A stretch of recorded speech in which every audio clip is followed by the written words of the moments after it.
Thank you. And a very good point that you've made is that, of course, the issue of protecting children is of paramount importance. But this decision is not just impacting child predator investigations. This is about threats against elected officials.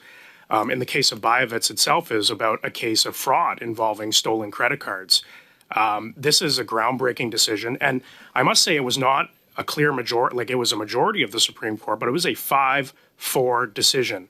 And the dissenting judges, in their own words, said that this decision would, in their words, quote, seriously thwart the police's ability to investigate such serious offenses against children.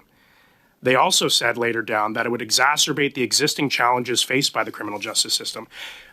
Commissioner Duhem, we know that our police are overwhelmed with the tasks that we have given them. They're overwhelmed by the paperwork requirements that are required for them.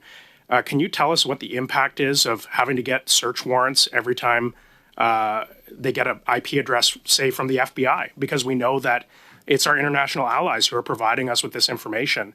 There was a case in my own area, in the greater Edmonton area, where a mother was allegedly putting up videos of their own child.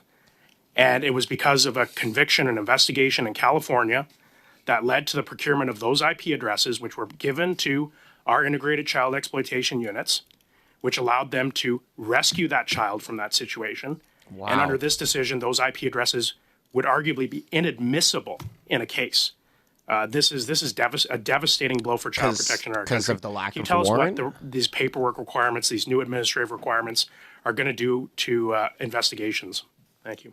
So, Mr. Chair, the impact is not only felt in the RCMP, but it's also felt by my colleague, Mr. David Vigneault from CSIS. But again, the decision was rendered in 3 weeks. I don't have the number of files that took place in the last 3 weeks that incurred delays, but from an organization's perspective, we are monitoring as to what is the impact on our current operations. I think I kind of know what the impacts are, but I want some metrics to make sure that we can come forward with a proposal to the minister as we move forward.